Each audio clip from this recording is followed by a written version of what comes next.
The documentary that I just watched last night is called Biography, JFK Jr. The final year premieres tomorrow night at 9 o'clock on A&E. And you guys, it's so worth watching.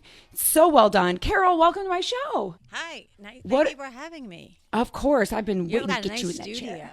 Right? It's so fancy schmancy. Fancy. You've got a nice house. You've got a nice wardrobe. I've always been so envious of yours. I shouldn't say envious. I've always enjoyed your taste in the finer things. Thank you.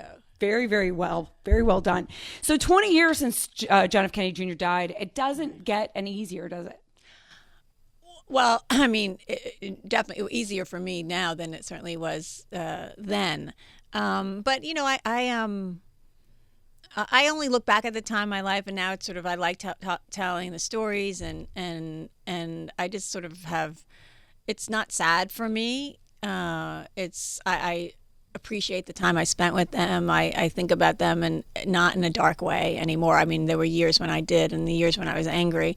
But now, 20 years later, I feel like it's like, you know, I like talking about. I don't have really the opportunity or the chance to really. I don't sit around at cocktail parties and talk about that part of my life. But like to have the opportunity to do this documentary with A&E was, you know, it was nice. It was nice. It was hard to watch, but the actual interviewing was great. I just like telling those stories. And why was it hard to watch? Well, I must say they did a very good job in like the lead up. You know, it was the last year of his life, and they just did it was a very intense year on all different levels, personally, professionally.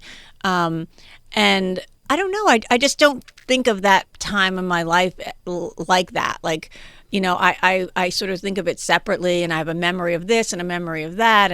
But all together, when you tell that story in a linear form and like the lead up to July 16th, 1999, you're just like, oh my God, it was really intense. I was surprised actually that, you know, when I was watching, of course, they have all this great old footage of Anthony and John when they were kids. And it's just, you know, it was just sort of, I can't say it was sad. I was just, I just almost couldn't believe it. At the last frame of the documentary, after the plane crash and Carolyn and John and Lauren died, it says Anthony Radziwill died 3 weeks later, August 10th, 1999, it was just like a blow.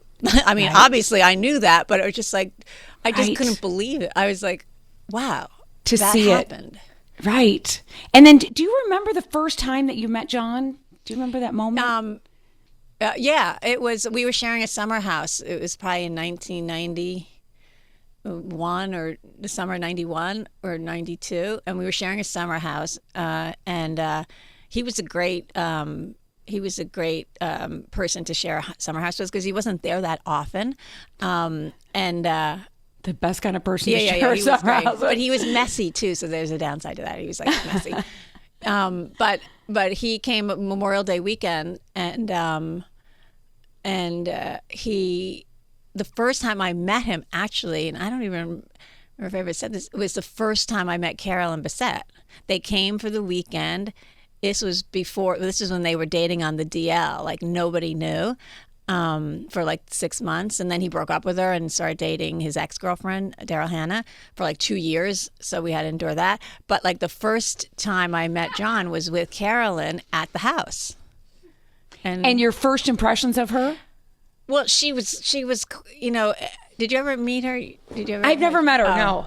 She was something. She was just like, instantly, for me, she was instantly familiar. She was very, and I wasn't this way, and maybe I'm trying more this way now, but she was very touchy, and she'd like come and hug and like would talk to you, and you were like, you know, they always say like you were the only person in the room when she talked, but when you were talking to her, but it's actually true. Like some people have that quality. They were just so charismatic and really down to earth. It wasn't like a diva charisma. It was a super down to earth. She was so.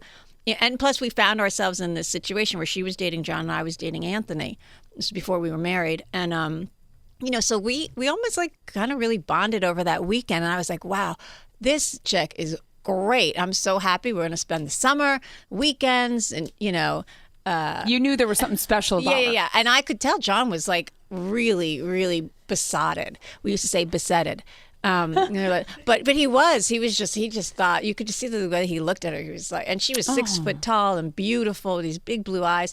And then 2 weekends later, he came to the house with Daryl, because then they had broken up, and he I guess he went back to Daryl, and then for 2 years it was just Daryl, Hannah, and there was no Carolyn Bessette until 1994 they got back together. And then one of the things that you touched on in the biography, which was that she challenged him, which I appreciate, because there's so many yes people that can be around these type of people, that she did challenge. It did cause some fighting, but of course. That could be good. No, he needed that. He wanted that. She was really an original. Like, you don't meet people like this all the time. You know, they just have original thought. She's just original. She lived her life sort of unapologetically. She knew who she was. She was very grounded. She was really a New York girl about town. Like, she had a whole full life with her friends, and she didn't take any shit. She was not someone who was enamored by him or who his family was. Like, there was no genuflecting at the altar of the Kennedy family. She had her own power, and he liked that. He was really attracted to that, I thought, and she was not afraid to say no to him. Yeah, she seemed like the woman that would stay in her own lane. Yeah. You know what I mean? She wasn't like going to take up with his life. Like, right. He was going to take up with hers, if anything. And he did. You know, they moved downtown where she lived, Tribeca, and but she loved him. You know, she really loved him and was helping him come out of like this not a shell, but like, this preconceived notion of who he should be. And she noticed right away, no, that's not who you are. This is who you are. This is what you should be doing. Oh, I love that. I'm going to plug the documentary again. Biography, JFK Jr., The Final Year. You guys, it premieres tomorrow night at 9:00 on A&E. It's so well done. You know, we all know he carried that pressure of, being the son of a famous president. I mean, how did he handle that behind the scenes? We got to see it publicly. Yeah. But how about behind the scenes? He wasn't someone, at least, around me and Anthony, who he didn't feel like the weight of the world was on his shoulders. He was a really sort of carefree, kind of happy-go-lucky guy. Like, he was not going to live his he got around New York City on his bike. He took the subway. He was just like unencumbered by any of the what people might have thought with like the weight of history and the weight of like seeing that little 3-year-old boy salute his father's coffin and stuff. I never felt like that. He wasn't it wasn't a private burden for him. No, it felt like in private he got to be who he really was, and he was funny and full of life and adventurous and sporty, and like he wasn't a depressed kind of person or someone who was debating the philosophy of life all the time. Right. He wasn't sitting around doing that. Publicly, it looked like he was searching for his place later on. Yeah, like in terms of what to do, whether the magazine or run for office. I think it might have looked like that publicly. Yes, he when he told me and Anthony that he was starting the magazine, he was so excited. He had really thought it through. Like, this is something he really wanted to do, and I just thought it was a genius idea, so kind of ahead of its time, because when he said it, I completely got it right away. It was like, like what Rolling Stone does for musicians. It's like these politicians are like celebrities in their own right, and he was going to cover it like that in a glossy magazine, so people would actually be interested in who these people were and know about them, and in that way become part of the political process. He had that idea way before anyone thought that politics was interesting, or these politicians, these senators, congressmen, were sort of celebrities or interesting people in their own right. So, they always say we're the most entertained country and the least informed country in the world, and he wanted to sort of, shake up that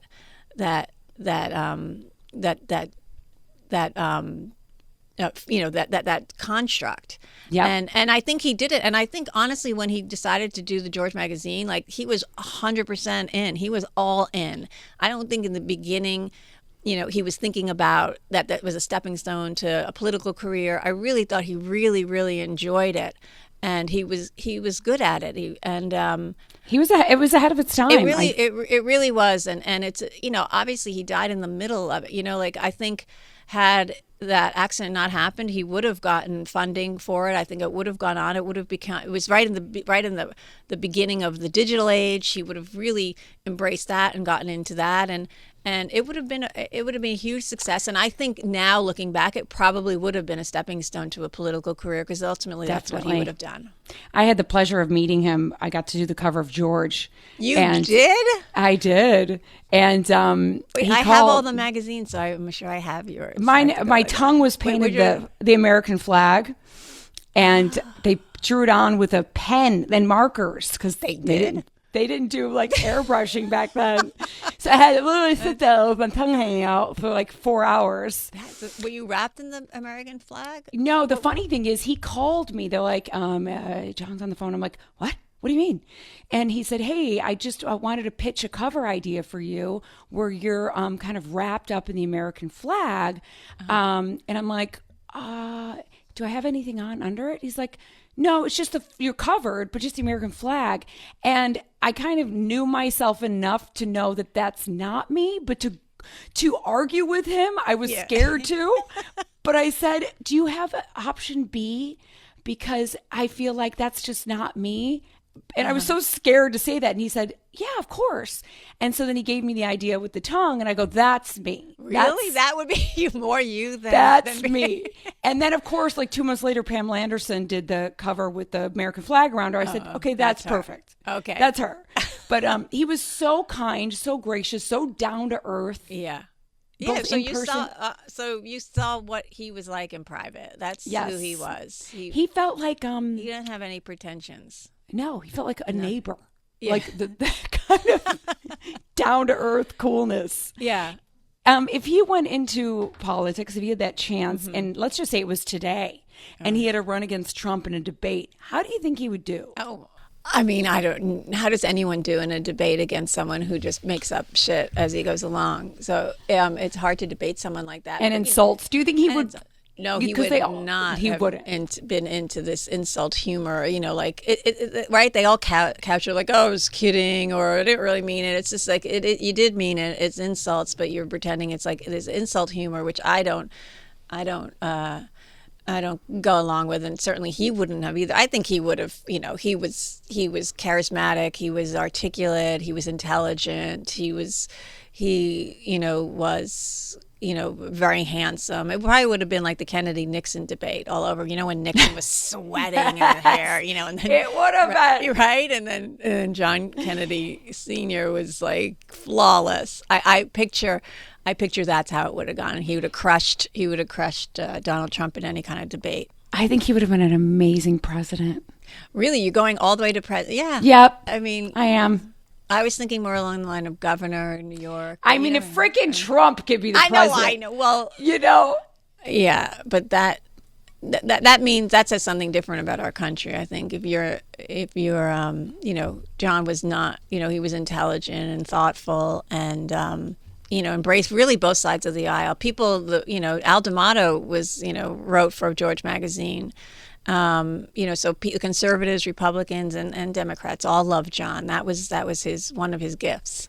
Right. That's why I think, oh my God, he'd be able to work with both sides. Yeah. I mean, who knows? I mean, that would have been amazing. It's so hard to know, what would have happened. A lot of part of the grief process is when you have someone, people who die so young, you grieve what was, but you also grieve what was meant to come, the future. And it's really like, it's difficult to keep all of that in your head. And, I have my ideas about what would have happened and we could all sit here around and guess what would have happened. But sure, I mean, he would have made a great president. For you, what is his legacy? I think his legacy, and after watching this film, people will understand that this film really humanizes him in a way that I don't think any other film or book has before, or will again. Really, it really captured this moment in time, and I think he would like to be thought of as a good person, a good person who was handed an extraordinary life, but in both the good and the bad sense, and that he did the best he could. And I think if anyone could be left with a legacy, is just like someone who always tried to do well. And I think he did. He always, he was so young. It's hard to think about legacy when, he was 39 when he died. It was like right at the time where people are just cementing careers or starting families or thinking about, and all that was cut short. Mid-sentence, really, mid-conversation, and so it's hard to really understand. But I think he was. When people watch this film, they'll see that he was human, and he struggled with the things that all of us struggle with, whether it's professionally or personally, in his marriage and in his relationship with Anthony, my late husband. These were real life and death things, that were happening that very summer when that plane went down. And like you said, you can tell he was a good man. Yeah. Yeah, he was never intentionally, he was really, he was like when you met him, very down to earth, very gracious. He would walk into a room and he would introduce himself to everyone. Hi, I'm John Kennedy. I would laugh because I would see people like, well, of course we know who you are. But he never was presumptuous and like that. Assumed. He wasn't presumptuous. He just wanted people to really feel comfortable. So that really leveled the playing field in those little ways that, I think that's really important. It's gotten lost a little bit, in the caricatures that have come out about him and about Carolyn. But hopefully, I think people will see this film and they'll see a completely different side to him. It's true. And really, what really honestly was going on that year and certainly that summer that they all died. It's so well done. And like you said, there's nothing else like it out there. I'm going to plug it again. Biography, JFK Jr., the final year. You guys set your DVR if you're not home because it's so good. Premieres tomorrow night at 9 o'clock on A&E. So, Carol, I have to dive into because it's my show and we got to talk about just Housewives real quick. How glad are you that it's over? I'm glad it's over. I still am close with Dorinda. Actually, she came to the screening of the documentary with me last week. Did she scream Giovanni out? She's really awesome. I mean, I love Dorinda. Really a great woman and so smart and clever and such a good girlfriend. She did not scream Giovanni. She did not wear Giovanni. There was no Giovanni in the house. and are you happy the way it ended? Or you were ready to be done? It never. Something like that's so big never ends as smoothly as you would like it to. I think. But I think. I was aware that it was behind me. I think, I was coming to the awareness, at least starting the season with the election, with Donald Trump being elected. From that point, and then the next season was my last season, I just felt like I kind of had this feeling that this was something that was behind me. Now, I'm not saying that I quit in a blaze of glory and made a stand or anything. I knew it was sort of behind me. Bravo knew too. We were kind of having that conversation this isn't working for me. This isn't working for you. I was really having a lot of arguments, mostly with the network executives, not the women. I just always felt like I didn't want to argue with them because I felt like a lot of them were emotionally unbalanced, and that made me nervous. But the executives, I never felt. I was very, defiant. I'm very straightforward, and I really told them what I thought. Well, you did, because in the reunion, you told Andy he was full of shit, and I was like, yeah! Yes, I did. Oh, that reunion was terrible. That was nothing. There was so much more that I'm sure that they didn't air. That was really difficult, and that was the turning point. That after the reunion. It's funny because the very first thing I did after the reunion was I called my accountant because I wanted to know, God, if I can do this, how long could I go without, big paycheck? I mean, that's where my head was at. It was really difficult. And Andy it was sort of, I don't know, it just became clear. Now I can look back and say, oh my God, yeah, that was definitely the end of the end of the end. But, you know, it was. Did you have a conversation with Andy afterwards of like, oh my God, I told you you're full of shit? Or no, that just was one of many. Did I say he's full of fucking shit or something? Ooh, no, you just said, Andy, you're full of shit. And he was like, oh. You're so full of shit. Well, I mean, he was. If I said it, it was true. And he was. And he knew it. And I think he would know it. Now, I mean, there was just so many, I mean, it was very clear to me. And then later on, I think the audience that he was supporting Bethenny in this way that was just, I'd never seen him in any other reunion do that. Like, and it wasn't just with me, it was with everyone. We were asked, he'd ask these questions that were like really, she probably wrote. Like, it was just sort of these odd questions. I do miss your blogs because you're such a great writer. You were so good at that. Got me in trouble. Something has to get you in trouble on that show. Yeah, it was. I mean, it was 6 years, and it was. Do they force you to kind of fight at all, or do they force us? No, everyone fight. I mean, I didn't fight that much, but they don't force you. It's really. I know people do think that like the producers tell us what to do or say, or they, but they really don't. I mean, the women are just enough sort of. Emotionally unbalanced and like wanting to get attention that it just happens naturally. It just happens naturally that they start arguing in a way that they wouldn't probably argue like that in their off-camera life. Totally. Like sticking your head in a refrigerator and crying over a friend. That's not happening in real life. That's just like craziness. That's just happening for TV. You were so logical always. It was very hard. It had to be. It was really my brain. I remember at the reunion, it was like, you cognitive dissonance where you're hearing things and you're being gaslit, and you're like, well, that's not what happened. That's not true. And I am too rational. I think at one point I was like, I sort of like said like, I'm a very emotionally stable person. Like I was starting to scream. I couldn't. Because everything that was coming at me was like, that's not true. Well, that's not true. It's just like, that's not what happened. That's not true. That's not. And it was hard. It's really hard to be super logical. If I were to do it again, I just would. You don't need to be logical. But I can't. My brain is just wired logically. Right. And I would come at situations logically where the other women would be emotional. That they would just be emotional. I'd be like, yeah, but. That's actually not what happened. So let's go back. This is what happened. Why are you upset? And, to sort of apply logic to women who were just not set up to accept logic is just exactly just really difficult. And that's where I did appreciate your role, because you feel like someone has to be logical, but that's a tough job on that show. I mean, yeah, for 6 years. I mean, it was hard. 6 years, I never thought I would be on for 6 years. In 6 years, it got a little repetitive, right? Like, how many times could I roll my eyes and say, oh, Sonia, it's, that's crazy. Or, yeah, but I still loved it. But, I mean, it just felt like, I was never going to get drunk on national TV. I was never going to take my clothes off. But we got to watch you fall in love. Yeah. And be giddy.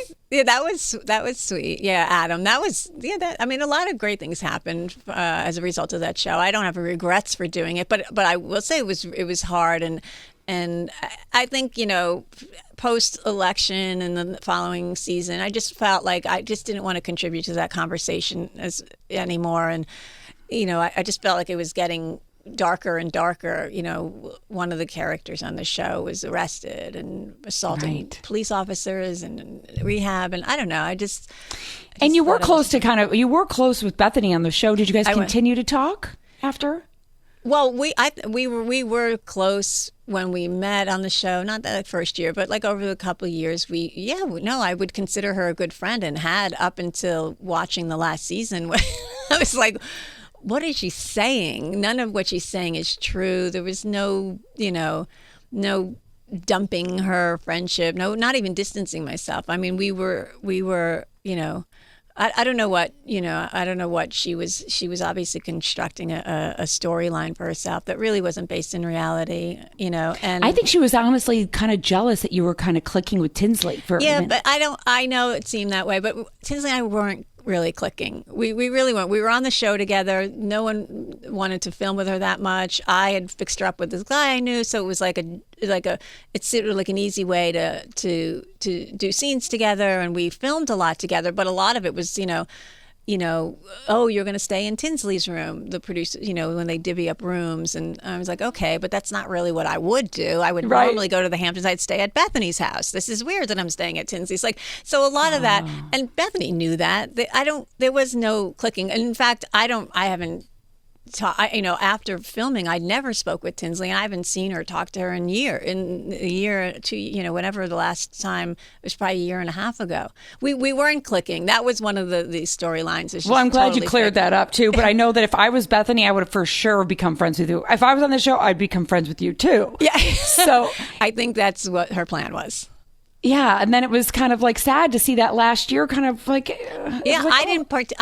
was a very good friend to her. That's all I'm going to say. I supported her in her charities. I gave her a lot of money. I supported her. I really, cared about her I was just really, I remember, when her dog was dying, I called her 100 times, text and stuff. It was very, I was just being a really good friend to her. I think I was trying to establish some boundaries at the end, and sometimes people don't do well with that. No, I just wanted to, it was getting, I think I even said it on the show, it was just a little too much Bethenny and not enough Carole in that relationship. But I didn't blow that friendship up, and she knew that. Even when we were filming, I have text messages that she was like, pretty sure we all know that, Carole. Yeah, I don't even remember what was on TV, but I was and then that was probably, it was definitely time for me to leave. I didn't trust it, you're doing something and I'm 100% being real and honest, and this is my relationship, these are my friends, this is how I feel about you, and then to see someone able to construct that kind of narrative that really wasn't had any basis of real truth, and so you just get I think at the end, if I'm being honest, I didn't trust the process, and that made me nervous, and that's when I realized, okay, this is probably coming to an end. Yeah, time to move on to my next chapter. Yeah, it's not I think it's Lisa Vanderpump sort of said the same thing. She's like, sometimes the producers follow these storylines that they know are not true. I think I don't watch this show, but there was some dog storyline that I guess. Oh yeah, we know. Okay, you probably know more than me. She said, she's like, everyone knew that was not true, but then that becomes a storyline, and that's the part of it that you just feel like, oh, I'm not really trusting the process so much right now. Right. You don't want to be that, that train that they're all trying to get on with your story. I know. It's you brought up dogs. How's baby? Oh my God, baby. She's so great. We were at the beach this weekend. She's adorable, and I have 2 kitties that I adopted through Beth Stern, and I love them. I'm just obsessed with them. It's so. Do you still have your kick-ass apartment that I love so much? Yes. Oh, my apartment. Beautiful. Yeah. I want to walk on those stairs. Yeah. You can come over anytime and walk on the stairs. Taking you up on that. Carole, it's such a pleasure talking to you. I've always enjoyed your work. Thank Biography. You. This is amazing, you guys. Please check it out. JFK Jr., the final year. It premieres tomorrow night at 9:00 on A&E. Come back anytime you got anything to promote. Huge fan of yours. Thank you so much. Thank really you, Jenny. Appreciate it. Great job. Jenny McCarthy Show. Oh!